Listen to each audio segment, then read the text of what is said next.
আজ আমাদের পুরো জাতি গভীর শোক ও বেদনায় নিস্তব্ধ।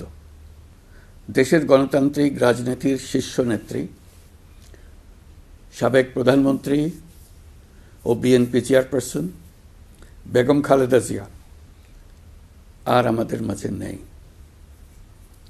ইন্না লিল্লাহি ওয়া ইন্না ইলাইহি রাজিউন। বেগম খালেদা জিয়ার ইন্তেকালে আমরা গভীরভাবে শোকাহত ও মর্মাহত। তার মৃত্যুতে জাতি এক মহান অভিভাবককে হারিয়েছে।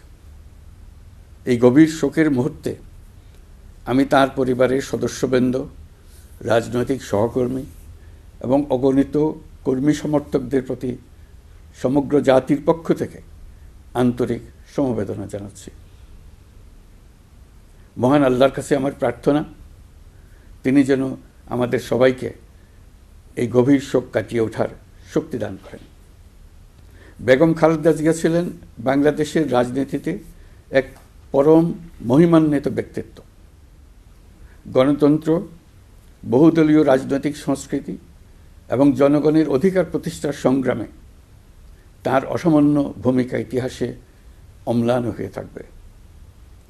স্বৈরাচার ও ফেসিবাদের বিরুদ্ধে তাঁর আপসহীন নেতৃত্ব বারবার জাতিকে গণতন্ত্রহীন পরিস্থিতি থেকে উত্তরণের পথ দেখিয়েছে এবং মুক্তির প্রেরণা জুগিয়েছে। দেশ ও জাতির প্রতি তাঁর সমুজ্জ্বল অবদান জাতি চিরকাল শ্রদ্ধার সাথে স্মরণ করবে। তাঁর দীর্ঘ রাজনৈতিক যাত্রা, গণমুখী নেতৃত্ব এবং প্রিয় মাতৃভূমির স্বাধীনতা ও সার্বভৌমত্বকে সমুন্নত রাখতে তাঁর অবিচল ভূমিকা অবিস্মরণীয় হয়ে থাকবে। এমন একজন মহান দূরদর্শী ও নিখাদ দেশপ্রেমিক নেত্রীর শূন্যতা পূরণ হবার নয়।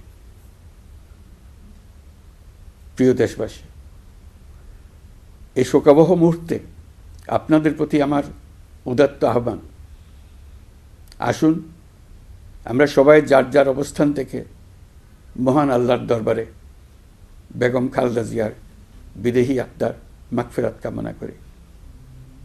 একই সঙ্গে জাতির এই কঠিন সময়ে আমরা যেন ঐক্যবদ্ধ থাকি।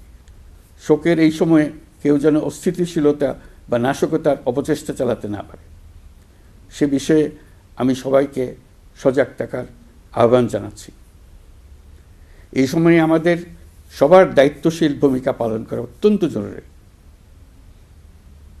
প্রিয় দেশবাসী, সাবেক প্রধানমন্ত্রী বেগম খালেদা জিয়ার মৃত্যুতে আমি 3 দিনের রাষ্ট্রীয় শোক এবং আগামীকাল তার নামাজে জানাজার দিনে একদিনের সাধারণ ছুটি ঘোষণা করছি।